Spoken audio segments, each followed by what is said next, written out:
Hi, everybody. It's Bob Ost, and this is Theater Resources Unlimited. This is our Friday community gathering, which we've been doing since April 17th, 2020. So this is something like our 216th. I don't know. I actually haven't counted this recently. I'll get an accurate count for you for next week, as if you really need it. But we've been doing these kind of as originally as a way of dealing with shutdown. And now that we're no longer in shutdown, I still continue doing this because I found there were a lot of great things about doing a Zoomcast like this. One of the things that happened to me virtually is that TRU, instead of being a local Manhattan arts organization, has suddenly become global. We have people here from all over the world. I mean, today we have a friend of ours, a longtime friend of ours from Australia. We have a lot of people who come in from Australia. In case you don't know who we are, we're an arts organization based in New York that is dedicated to helping all artists and producers navigate the business of theater. And we have a little bit of a focus on producers, but we talk about all sorts of things here every week for 216 weeks now. One of my big loves is musical theater, and before I started doing this for TRU, I was a composer, lyricist, and playwright. And actually, I still am. I just don't get produced a lot because I do this so much. But it's a place it's a place in my heart for musicals, and we talk about them a lot here. And we do a how to write a musical that works workshop, and we do a musicals reading series, and we do all sorts of stuff. And today I'm posing a challenging question. Do all of these musicals belong on Broadway? We're going to talk about musicals in general, but we're also going to talk about why some musicals make it to Broadway, and some are successful, some are not. But there are things that have changed in our business over the past 10, 20 years. I want to address some of those. And I've got two people coming in who couldn't know more, couldn't possibly know more about all this than they do. They thankfully know more about it than even I know. And they're Frankie Dailey from National Alliance of Musical Theaters, NAMT, and Peter Filichia, who has been a critic. He used to be the critic for the Newark. What was the Newark paper? Star Ledger. Star Ledger. Just had a. I told Yeah, you I'm no older hard than you. feelings. No hard feelings. Told Yeah. you I'm older than you. There you go. The Newark Star Ledger and has written for Theater Media, has written books about musical theater.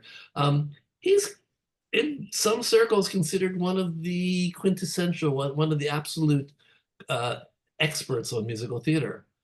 And here I have put him in a cage with Frankie Dailey, who runs the musical theater program for NAMT and really is involved in the development of new works. So Frankie and Peter, I'm going to ask you guys to introduce yourselves and say hello. Hi. There you go. Again, a brilliant remark from Peter Filichia. I'm It's telling just you, they never stop. it's worth The a ins thousand words. Yeah. the insights just roll. So Peter, tell us a little bit about yourself that I haven't actually said, because there's more than I know probably. Well, on July 26th will be the 63rd anniversary of my attending my first Broadway show, My Fair Lady, in the fifth year of its run. And ever since then, I have seen, I would guess, 80 to 90% of the Broadway musicals that have been produced, which wasn't easy because for the following 16 years, I was living in Boston, where I did see a lot of tryouts, including my very first one, which was I Can Get It For You Wholesale, where I came out raving about Barbara Streisand. And who knew? You know, it was a year and a half before she was on Judy Garland that I found out how to pronounce her name. But I'm very much obsessed with live theater and think there is nothing quite like it. So as a result, I go all the time. Now, granted, yes, I am a reviewer, a term I prefer to critic, because critic is negative. You know, if you go to 47th Street with a diamond and you say the guy behind the counter is this good or bad, he's an appraiser. why is he an appraiser and we're critics? We're doing the same things. We're saying if something's good or bad. It makes no sense. And I like the word praise and appraiser too. But anyway, my point is that I never get tired of going. I have one season I went 402 times, and it wasn't even a leap year. And even when I go on vacation, I'm looking for things to see. I won't go anywhere on vacation if I can't find something I want to see. I've seen theater in 47 states and in 17 foreign countries, and I still have miles to go before I sleep. Okay. Frankie, let me bring you on now, and you tell us a little bit about yourself. Yes, you have to follow Peter Filichia. Yes. Yeah, oh my gosh, goodness. Yeah, my name is Frankie Dailey. I'm the New Works Director at the National Alliance for Musical Theater. We're a membership organization of producers and presenters across the country and really around the world now that make musical theater part of what they do, whether that is in development or in production. And so our members include commercial producers, as you know them on Broadway or really anywhere else, but then also your run-of-the-mill theater company, in addition to independent producers of a variety of different types. And then academic institutions, so musical theater programs at colleges and universities. So all of them are coming together to engage in our member and artist services programs. I oversee, as a part of what I do, our newly launched musical theater songwriting challenge for high school students. We just had our concert for that a week ago. That is an initiative of the National Endowment for the Arts that we now facilitate on their behalf. But then also some of our oldies but goodies, the Frank Young Fund for New Musicals is a program of ours that's a triplicate of granting programs that pursue the development and production of new musicals. One of those shows actually transferred to Broadway this year, Days of Wine and Roses from Atlantic Theater Company. And then we also have the Festival of New Musicals that takes place every October in New York City. I'm the producer of that event and have been a part of that team for the last 11 years. And we're proud to say that Lampica was a festival project in 2018 that made it to Broadway this year for us. But then also, you know, there was a period of time this year, I saw 4 NAMT productions over the course of 3 weeks. And there were 3 high profile NAMT festival productions within 20 miles of my office where I'm sitting right now, on Broadway, off-Broadway, and at Paper Mill. So it's a really cool time for us and to see kind of the proof in the pudding as we go. Well, the whole premise of my conversation today is, well, I'll say quickly what my thoughts are, and I'm much more interested in your thoughts about it. I think that our business has changed a lot over the past 10 to 20 years, and I think that off-Broadway was a great opportunity from a small, scrappy kind of musical to get produced. We now find it's very difficult to produce off-Broadway. Also, there's all sorts of plays. I think I've been trying to get people to stop thinking that the only place to have a show done is Broadway. That's one thing I want to say at the start of this. That's not the only place to have a career as a musical theater writer. I think that a lot of pieces that would never have been considered possible on Broadway 15, 20 years ago are now being produced on Broadway. Some of them have managed to be successful. So I think one of the things I want us to consider is, why do those work? And does everything that you've seen well, Peter, you've seen everything. So out of everything you've seen, was there anything where you thought, gee, this is a great show, but I'm not sure it belongs on Broadway? No, I can't say that I did feel that about any of the musicals this year. I think they were very No, much I meant in the past 15 years, but okay. 15 years? Sure, I'm sure there have been, but nevertheless, let's concentrate on the here and now. And I would say that it's very interesting to me that so many of what used to be playhouses now house musicals. Despite the name Music Box, the fact remains is most of the shows that have played the Music Box have been plays. The Plymouth Theater and the Royale, now the Schoenfeld and the Jacobs, routinely had plays, every now and then a musical, but not very often. But the point is, there are only so many theaters and they have to go in them. And I do believe this is one of the reasons why prices are so high. Because if you were at the Broadway Theater, I'm talking about the theater called the Broadway Theater, on Broadway and 53rd Street, whatever it is. You know, that has 1,800 seats or so. You know, you can make a lot of money there, but you know, these playhouses with 1,000, 1,200 seats, no wonder prices are high because you have to get more people in paying that much money. So it's a conundrum. It's really a shame that so many theaters were knocked down once upon a time because people thought they weren't going to be used anymore. But the fact is that we never expected the tourism would be what it has become. I'll grant you, pandemic has caused a problem with that. But until then, I mean, really, audiences were growing and the theaters were basically the same size. Oh, yeah, they crammed in a few extra seats here and there, but they were basically the same size.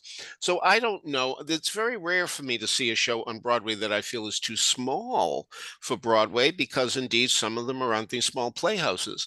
But all things considered, it's very rare for me to say, no, no, that belongs off Broadway. And you yourself just said it's so hard to make money off Broadway now. I guess Little Shop of Horrors is bucking the trend because, of course, it has a legacy. Everybody knows what it is, and there are people who saw the movie and say, "Oh, I want to see that on stage," which is, you know, a terrific value. I understand that, but if you can't make money off Broadway, then go to Broadway and do it there, and let the chips fall where they may. Well, the task of raising money for an off-Broadway show versus the task of raising money for a Broadway show, I think, are really extremely different. Of So course they are, but on the other hand, a lot of those people want that cute little medallion that they can win and spin on some June night in the year. So there's more prestige, of course, in having a Broadway show. So that's why I think there were, seriously, this sounds like an exaggeration, but I think all told, I think there were 86 producers for How to Dance in Ohio over the title.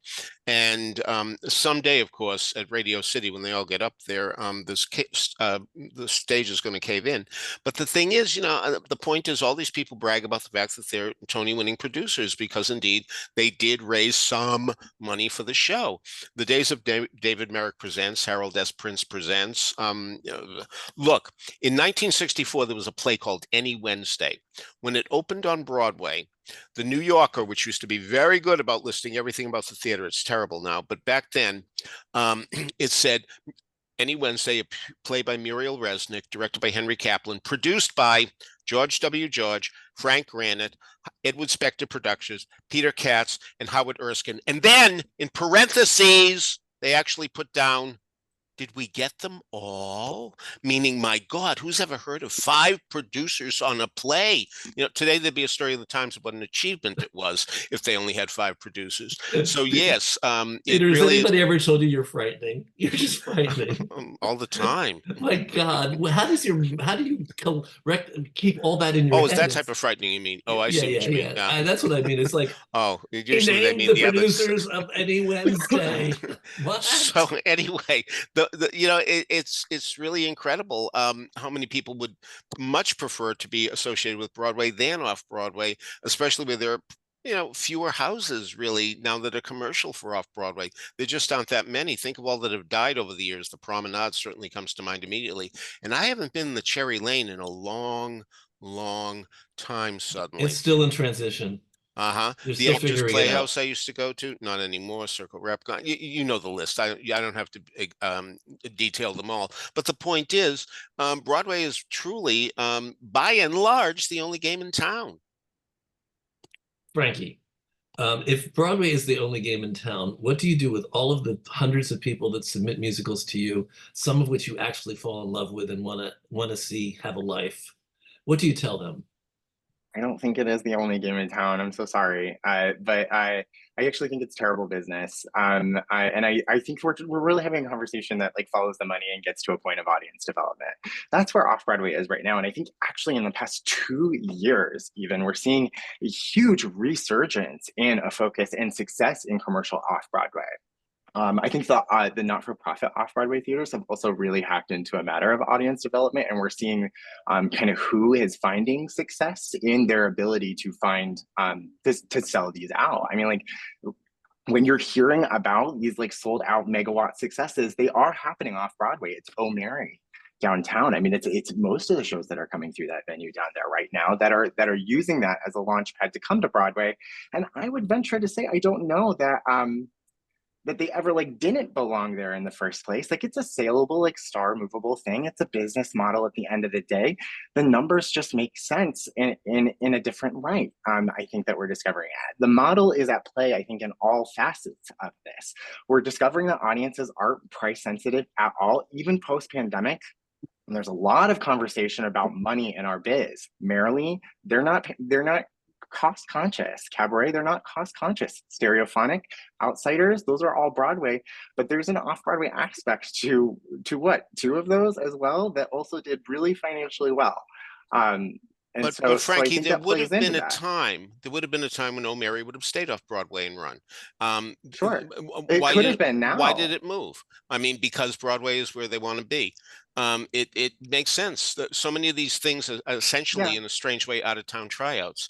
Downtown has become an out of town tryout, But and I don't want to get that mixed up with that being the only game in town, because we're talking about this past season, a capitalization of the entirety of the new plays and musicals on Broadway. It was $415 million tops. And that doesn't account for the fact that not any of those shows raised their entire capitalization. You and I both know that. And they all took out priority loans on top of that. And not all, some took out priority loans on top of that as well. So where we landed on a final line in terms of the fundraising for this season is murky, but it's around that 400 line. Let's say less than 400,000 or $400 million. 10% of that is going to get returned to investors by the end of the year. That's reasonable to say. 5 of those shows over the entire lifeline of their time on Broadway will recoup. That's not good business. That's not the only game in town. And that's one of my points, actually. The problem is, by moving so much product to Broadway, which is already a competitive environment, you're making it even harder to be noticed. So yes, only five out of 30 shows are going to rise to the top, and that doesn't mean the other shows don't deserve it. It just means that's another reason why I say, why do all of these shows have to be on Broadway, and how smart is that? And you're answering my question in an interesting way, Frankie. You're saying that all this project is coming to Broadway, and only a small percent of it is going to be able to succeed. Well, we're leveraging a weird part of the conversation too with off-Broadway versus on Broadway, and I don't know that that's extensively it. I mean, when you bring the Outsiders coming from La Jolla as well into this conversation, I think there's actually a greater focus on not-for-profit companies in general. Yes. In developing new musicals and new plays, for that matter, across this entire season. But also look at margins here. Like Back to the Future is pulling in over $1 million a week, and they're hardly scraping by. As well. So these, I mean, there's huge development costs, I think, that are associated on the back end of this as well. The money is the part that we're having a huge issue with in the end. And I think that it comes to an audience development point to be able to supplant this. So in an answer to your question, I think, of do all these musicals belong here, I question, who's buying them at the end of the day. At the end of the day, I suspect they really do feel prices are too high. And I understand that point of view, certainly. I can tell you, when I was growing up, I can tell you every time ticket prices went up.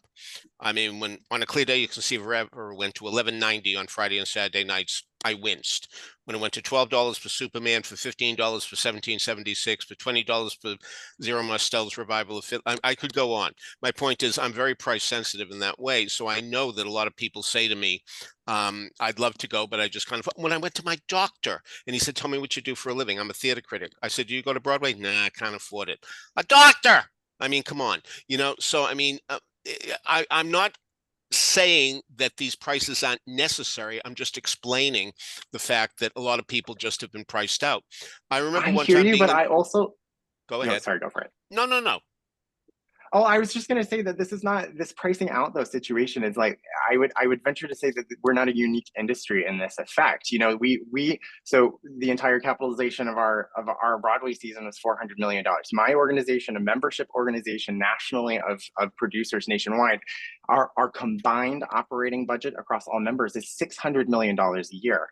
take the IFPI that measures the entire revenue for all of music, for the entire music business, for the entire music industry, whether that's downloads or streams or vinyl sales or CDs, what's left of them. They calculated 2023 a revenue share of $28.6 billion. So we're really talking about chump change, and with the Eras tour and what has happened in pricing there as sort of like our gold standard for where people are willing to go for something that means something to them at this point. I don't know that we're special in terms of how much we cost. Oh, sure, I'll grant you that point, but it's very interesting since you bring up the sales of music, because I was just doing an article on Frank Lesser and talking about the fact that his score to Guys and Dolls wasn't a best score Tony winner, that his score for How to Succeed was not a best score Tony winner. And I pointed out that How to Succeed, the cast album, reached number 19 on the charts for 19 weeks. No Strings by Richard Rodgers, by the way, both music and lyrics, was on the charts for 27 weeks and went up as high as number 5. I am not talking about an original cast album list. I am talking about all the albums in the country. Only 4 albums a certain week were selling better than No Strings. So there's a lot of that has changed over the years. And when I was in Greensboro, North Carolina, and I'll grant you, it was Greensboro, North Carolina, and I went into a Best Buy or something like that, into the record section. I have a photo of this, which I will show you as proof sometime. Where were the cast albums? Under a sign that said, you think I'm going to say soundtracks, right? No, other music. That's what we are now. We're other music. How marginalized can you be? Other music. What a slap in the face. That's All fascinating. they had, by the way, was Wicked and The Sound of Music with the Underwood lady. That was it. That was the section. Go on.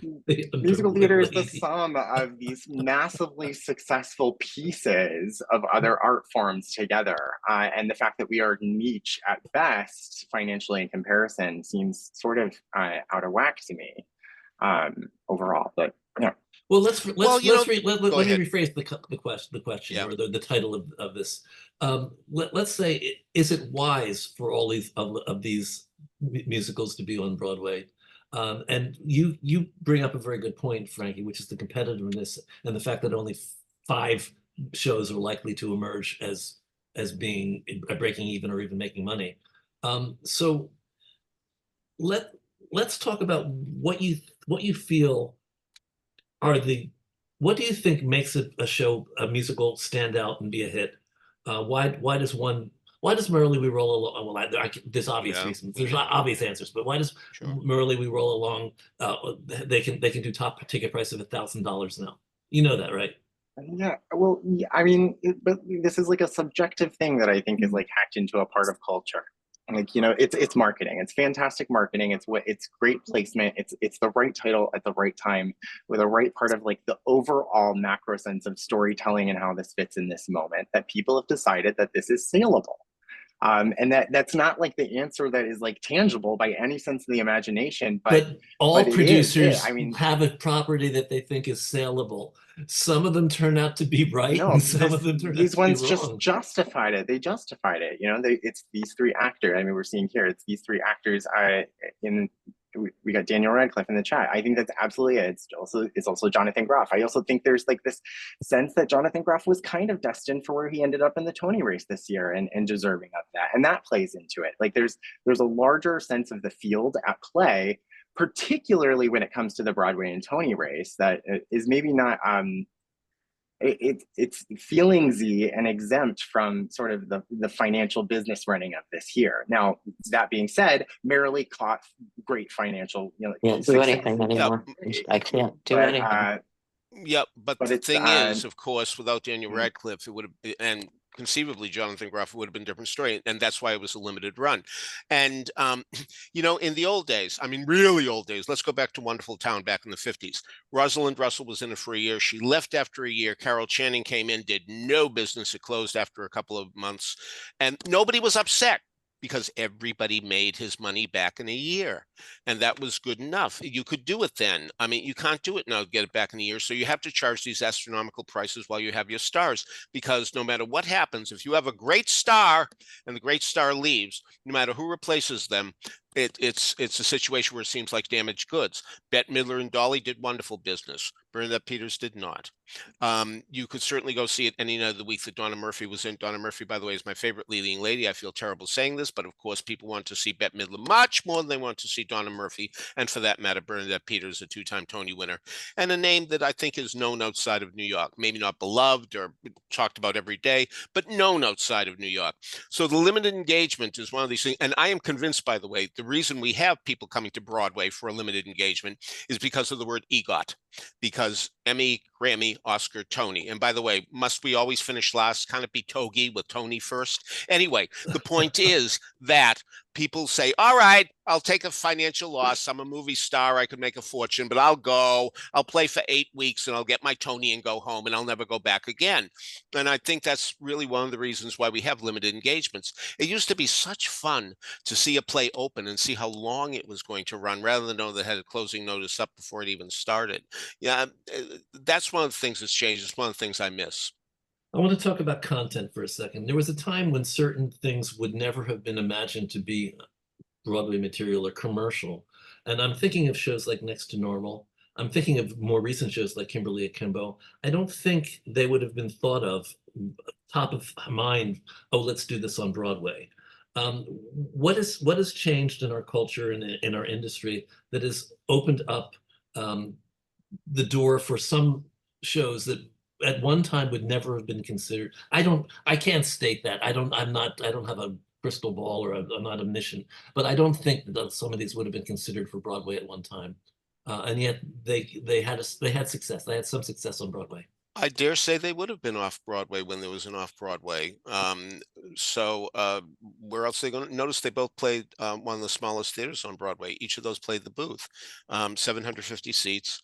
So it's not surprising that they would go to a small house because they were small shows. They didn't have enormous cast. They didn't have dancing choruses or anything like that. So they were fine where they were, and it's very nice that they happened. But I do think that that's one of the, have you noticed that so many times a play that was off Broadway many, many moons ago comes back to Broadway as a Broadway show? Like Sylvia, for example, A.R. Gurney's play about a dog. Eventually it came to Broadway. I knew it would. Of course, a lot of these little off-Broadway shows want to get to Broadway. And I think that's really what it comes down to, which is why I do feel that even though, yes, certainly we do have a few off-Broadway theaters left and people are producing there, and certainly newer stages helps immeasurably, God love it. But I think when people are on 50th Street, they would prefer to be at the Gershwin Theater or even Circle in the Square than to be at New World Stages.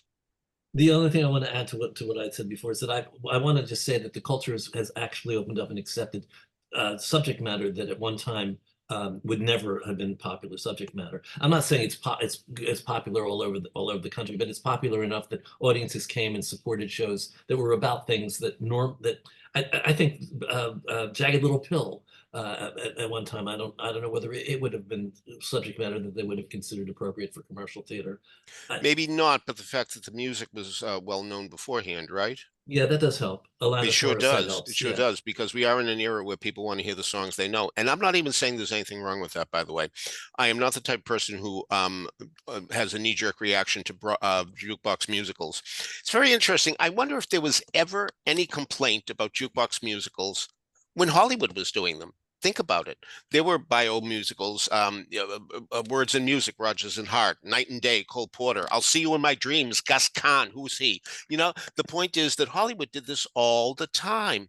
And yet, did anybody complain about that, saying, can't we have movie musicals with original scores, for God's sakes?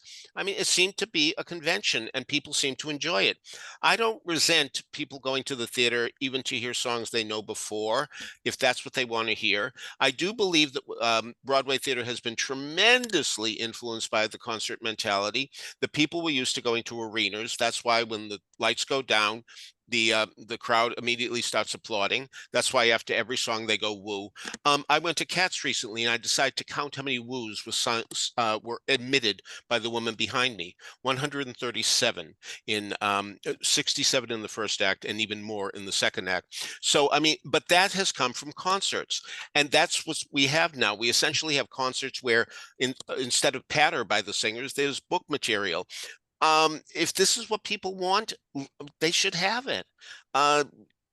In that sense, the public is never wrong. Yes, I would love to lead the public in a certain direction, but I really do believe that's not going to happen. Frankie, do you believe that's going to happen? Yeah, I think that jukebox musicals have their spot, and they're not going anywhere, and they serve a great purpose. I'll say also that like particularly the very pop focused contemporary ones, and Juliet, Once Upon This One More Time, have opened a lane for new musical writers that never would have written musicals before.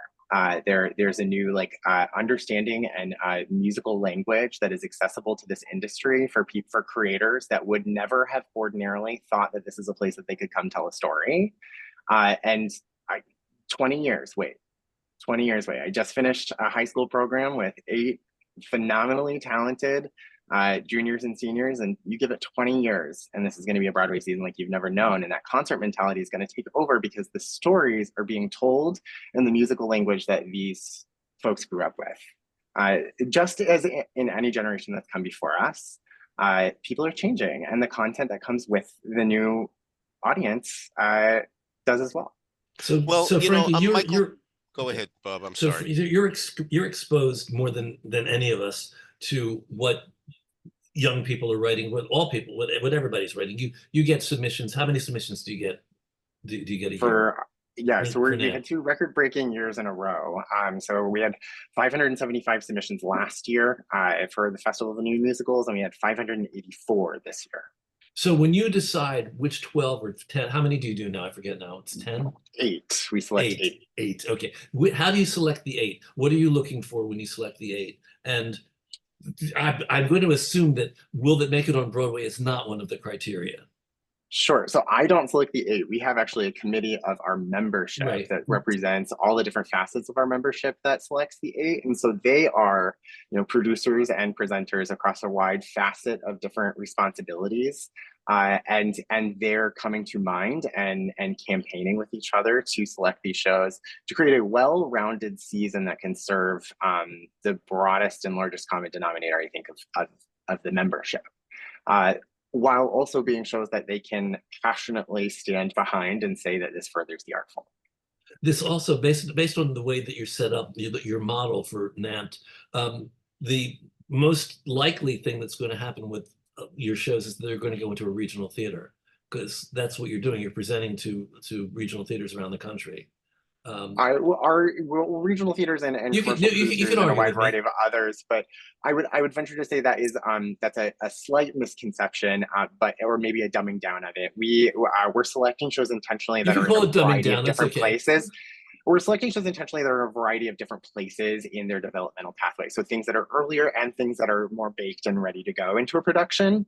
And that's fully intentional because so many of our members are focused on artist development and that pre-production work. And so we're not ignoring the fact that that takes place and that also these shows need that work still in order to make it to what that first production might be.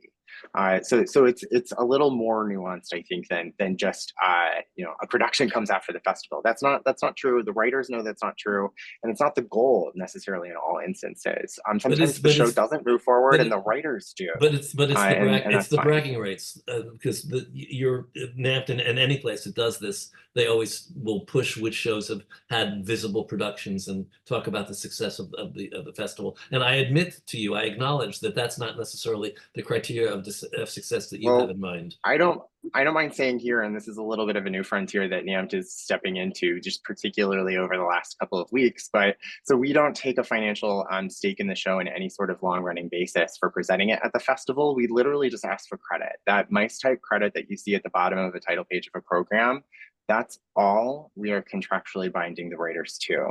And I will say, newly this year, we've been in a state where best efforts have been employed, and we've allowed best efforts to make sure that crediting takes place in future development and productions, and we're no longer allowing best efforts. We're holding tightly to the fact that NAMT, in our position as one of the largest providers of this service nationwide as an artist development organization, needs to and should be credited on an ongoing basis for these projects. And I don't mind telling you that, I sat in this office and there were 3 high-profile productions of NAMT Festival shows happening at Playwrights Horizons, at Paper Mill Theater, and on Broadway, and not one of them credited my organization for the work that we provided in development of their show. And it's a complicated and nuanced situation with a lot of different players, and I'm not putting blame on anyone, but I do think that we have to set a new standard and create a new strategy toward making sure that these developmental organizations that don't take a financial stake in the shows are protected, because we're looking at, the Polyphone Festival folding because of UArts. We're looking at, Seattle Reps our artistic staffing downsizing and their services downsizing in their public works department. The same thing happening at Playwrights Horizons, same thing happening at Chicago Shakespeare. And so there's a threat that exists. The threat is my inability to go out and fundraise on the proof that this model works. And I have to raise $1.1 million every year to make sure that we can do it again next year. So that crediting is important, I think, in the long running of this. And it's a pretty new stance that we're taking pretty firmly here. But yeah, I don't mind telling all of you, like, as writers and creators of new musicals, please walk away from here and post on social media that, like, producers must credit the developing organizations in their programs. Absolutely. What does it cost? That's something that we we have to chase writers all the time. But Frankie, I would think that that most of the people who have musicals in your organization come away thinking that this is going to be just the first step, and the producers are going to besiege them, and they are going to be on Broadway in 22 minutes. Are you really saying that a lot of people really believe that when they go to you and they get it done, that may be the end of it, or indeed nothing tremendously wonderful is going to happen after that?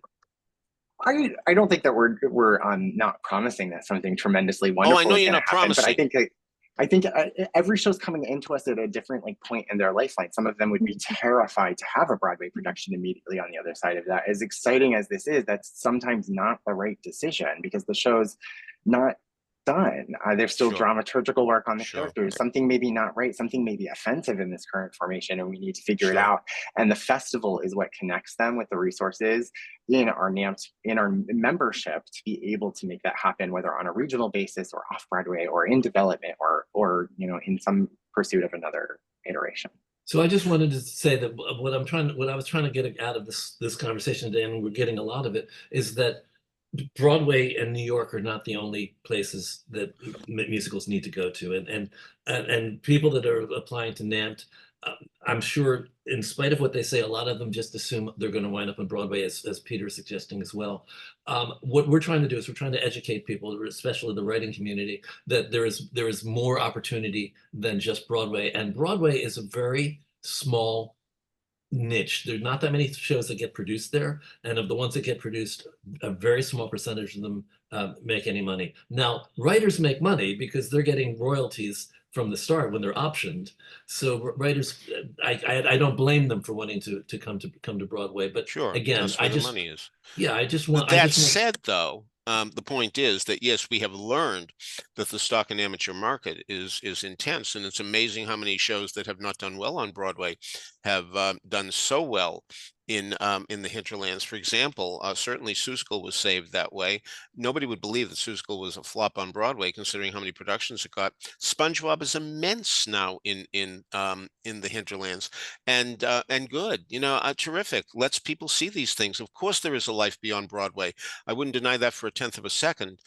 Nevertheless, I know that everybody would prefer to have their shows on Broadway. Let me put it this way. For the last 25 years or so, I've been the judge at the ASCAP Musical Theater Awards, where people get anywhere from $100 to $7,000 as an award for what they have done the previous year. If you have a Broadway show, no questions asked, even if it runs one night, you get $7,000. Those are the rules. So I do believe that people do want to get to Broadway for that $7,000 and more. And by the way, I can't tell you how many people you've heard of that indeed who don't need the money, who apply every year. And let me give a point here that I think is really important. Chad Begelin from Aladdin, who could make a lot of money from ASCAP, says, give my money to other people. I don't need it. I'm doing very well. I want the other writers who are starting out to have it. So I want to give him a shout out for being a very noble guy. Ross, it's 6:13. There have been a tremendous number of comments in the chat, and some of them are questions. Can you review some of the questions? I could keep going with the conversation with Frankie and Peter forever, but let's try to get the room questions in. Okay, so there's a question. I think it's been touched on a little, but why does it seem like consumers are willing to pay practically anything to see a concert, but when it comes to Broadway, people are always crying about ticket prices? That's bullshit. Ha! I do think, of course, that people who are in Madison Square Garden are substantially more famous than anybody who's on Broadway. And so as a result, people feel that they're getting their money's worth by seeing these legends, even though much of the time they have to watch them on gigantic Jumbotron TV screens. So again, people just want to be in the same room with big celebrities. It's a very important value. Frankie, any thoughts? No, I tend to agree. I would venture to say, like, a lot of what I'm doing these days, advising artists around this, is that, like, you don't necessarily need the theater to even develop the audience at this point, and that's what some of these pop stars are really doing. Like, why if you were a musical theater writer would you be looking at other musical theater writers' websites as like the formation of this? You are developing an audience. Look at pop stars, look at rock stars, look at independent musicians that have a direct hold of their audience base, because that, developing the audience yourself, you have the content, you have the magic powers that creates this entertainment thing. You can do it on social media and a variety of other places, but it develops an audience and it makes you more interesting to the theaters. It makes you more employable. It makes your work more accessible to a wider number of people. And if I ran a theater, I'd rather work with you that way. So that's what I would. Would you like to, by the way? Would you like to run a theater? Would I like to run a theater? No, I don't think so. Okay. I'm really into the artist development component of this, and for right now at least. Well, I know that you got a shout out from Scott Sublett for your show, God Shows Up, by the way, Peter. So, yes, I had to play produce 4 or 5 years ago. God love you, Scott. There's an earlier question, Ross, that I see from John Ewing. Do you see it? An earlier one? Oh, that was John Ewing's question. No, never mind. Yes. Yeah, got it. Okay. Mm-hmm. Let's see what else. Why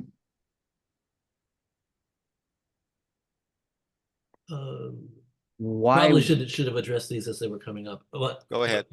Yeah. Now there's an earlier one. Sorry. I'm trying to figure out if this was like meant to be put in the room, but it was Nico Juber said, isn't it giant enhancements when you carry 2 million as debt into your total capitalization? Don't you generally have to run on Broadway to even try to pay your investors back?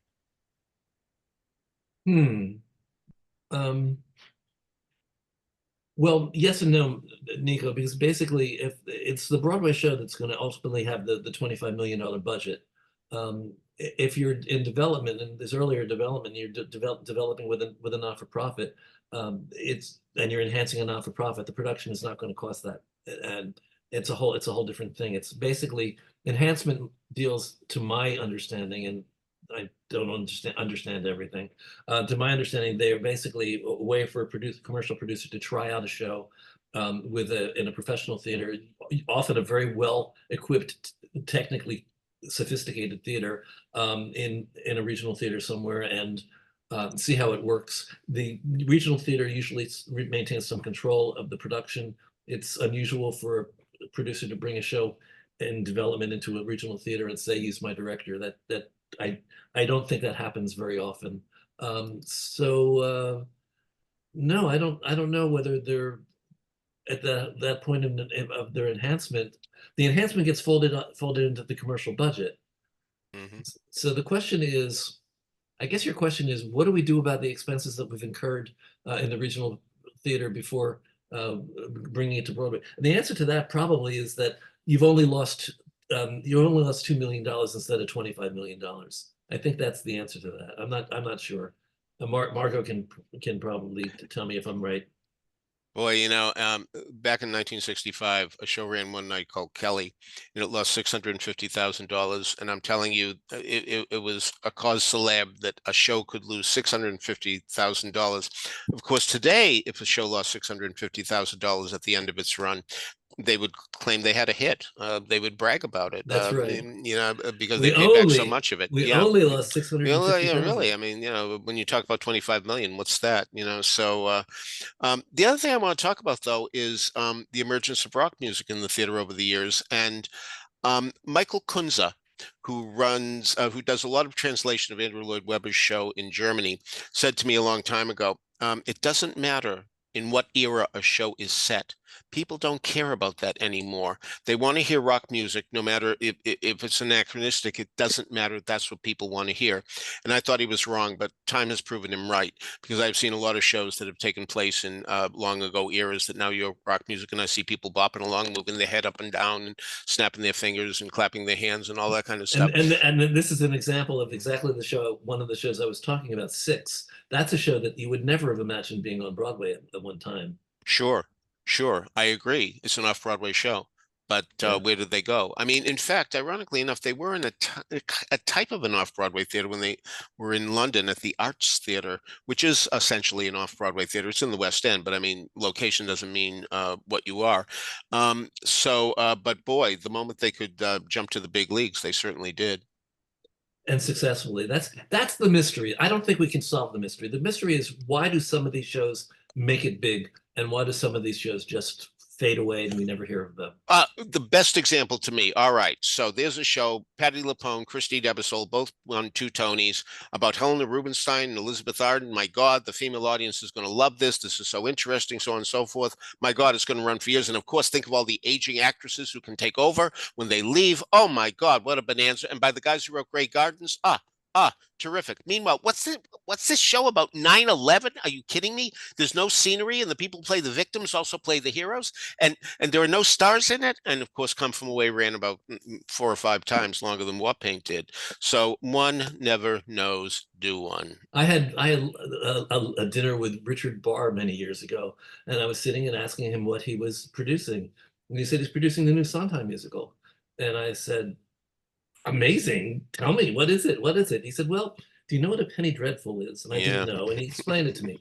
So this is a musical about a barber who kills people, and a woman that bakes them into pies. I sat there thinking he had lost his mind.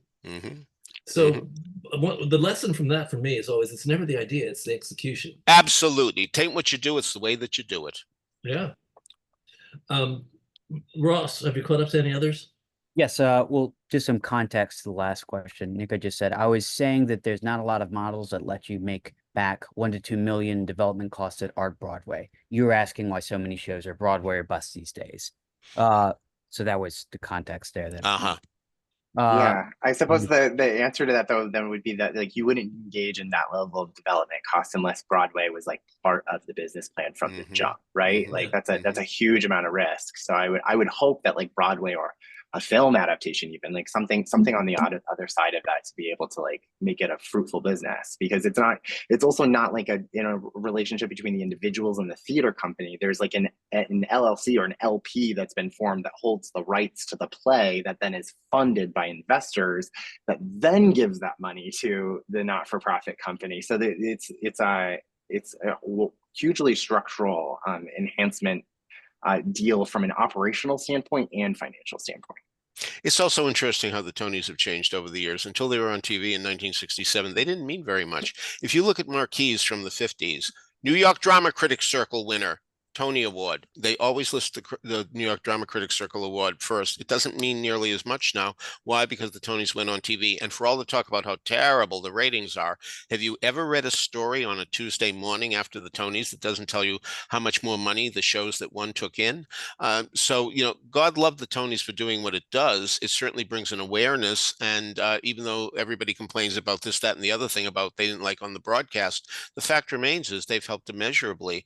And we can only hope they continue to do so. There's always talk that they'll probably go on cable because they don't get good ratings, though we also hear the rebuttal that CBS will always keep them because the advertisers are rather Tony advertisers. But we're very lucky. Broadway's very lucky to have those awards on TV. It's made a profound difference. John Ewing brings up a good point. Touring is much more. I don't think you can make this as a generalization. I think you can say the touring can be much more profitable than Broadway.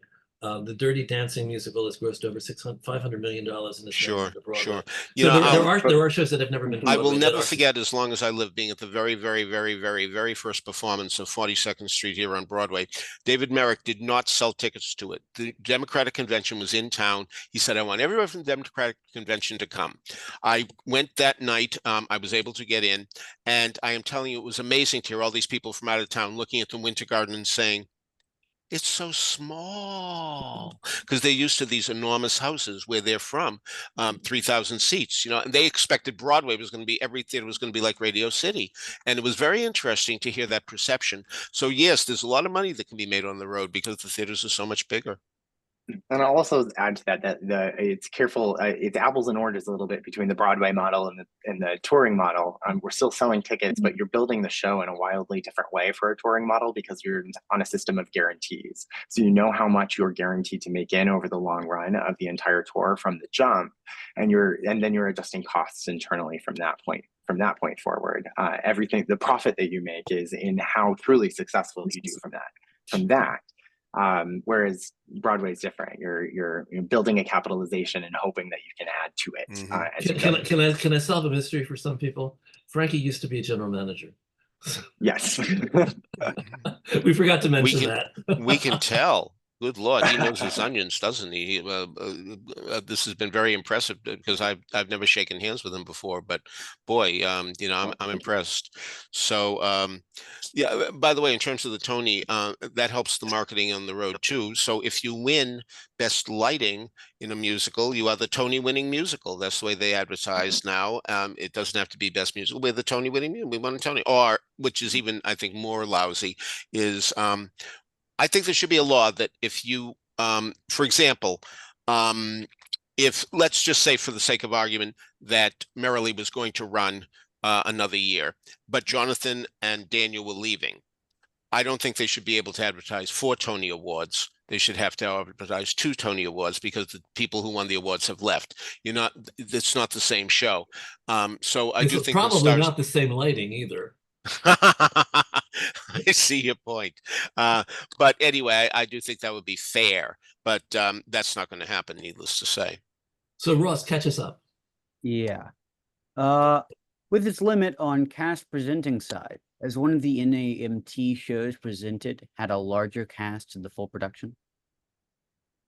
Can you repeat the question? Yeah, I didn't get that either. Okay. For question section, with its limit on cast presenting size, has one of the NAMT shows presented had a larger cast in the full production? Oh yeah.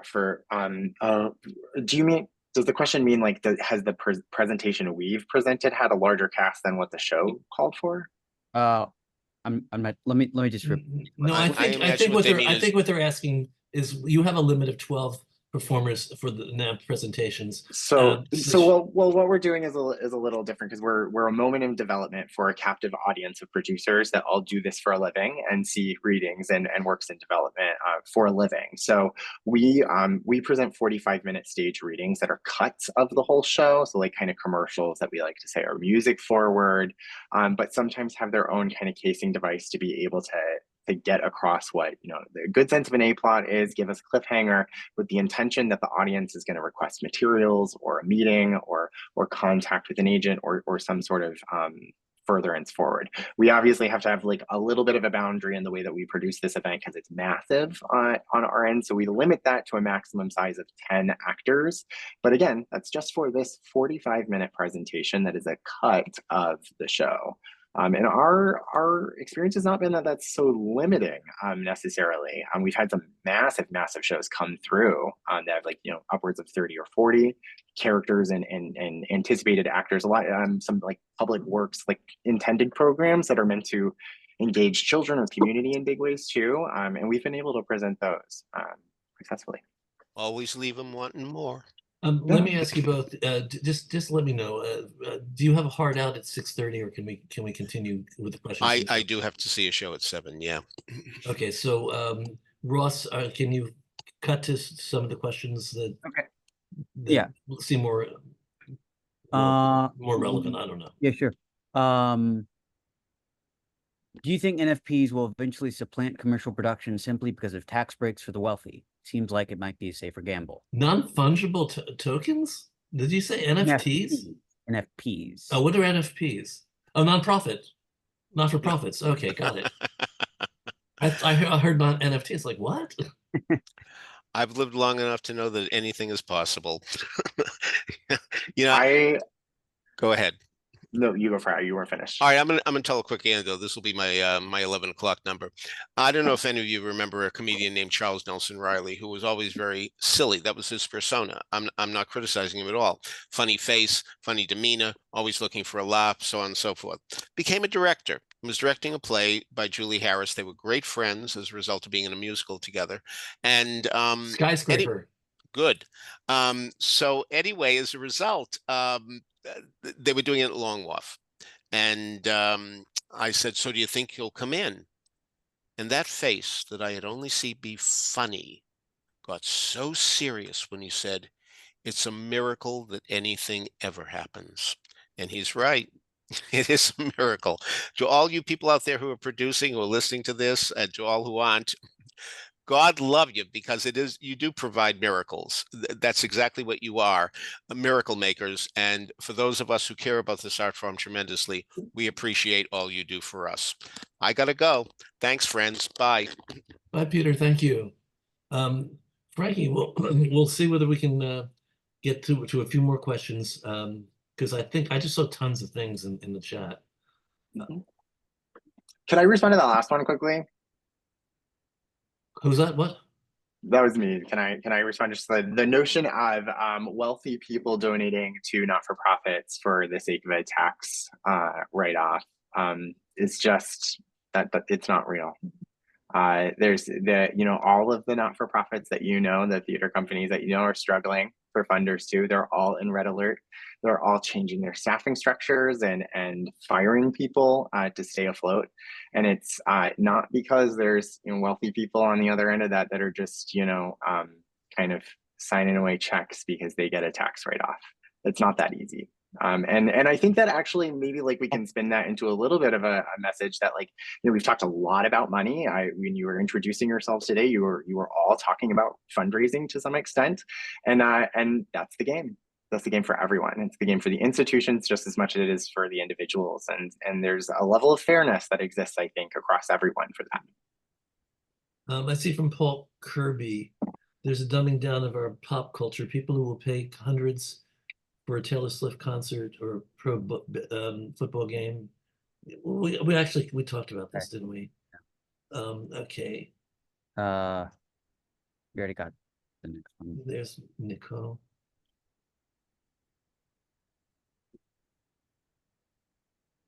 Well, a lot of the questions, the comments that we're not bringing up are because you didn't put a cue before your question, so we didn't know that was something you wanted to bring up in the room.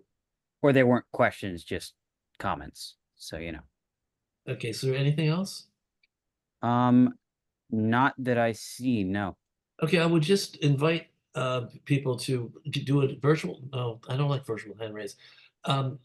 Just put into the chat right now if there's something you want to ask Frankie before we close up. We'll just do it a couple more minutes. Michael DeGatano, when you see Taylor Swift, oh no, this is not a question. All right. I'm not seeing any questions from the room. So Frankie, I'm just going to thank you for being a part of this today. If you can stay a little later, sometimes people like to come into the room and then they can talk to you and they feel less, I don't know, shy. So if you can stay with us, I'm going to go and do a final word to YouTube and podcast audiences, and thank you for being with us today.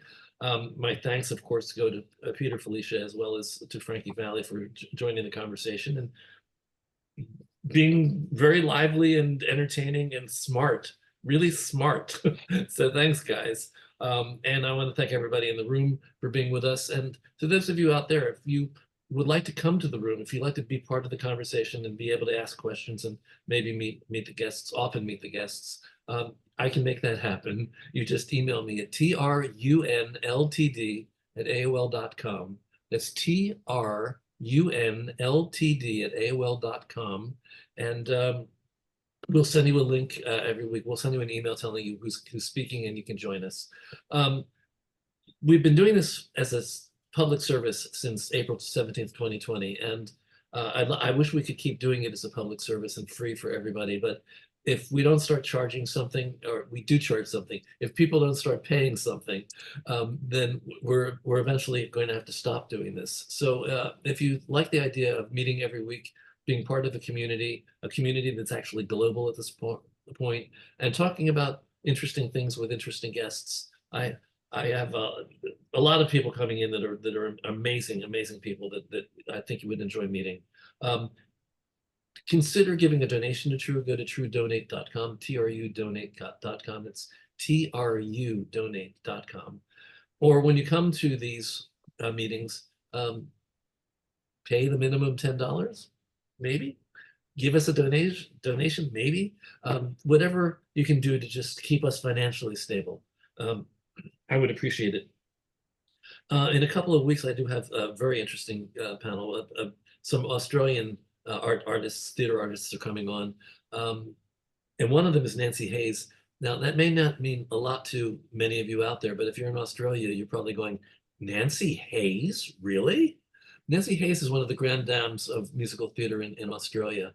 And I'm honored to say that she actually likes coming on the show and talking to us. And she's coming on with the producer Neil Gooding and Jason Langley, who's a director and an actor, and the Paul. Oh boy, I forget Paul's last name.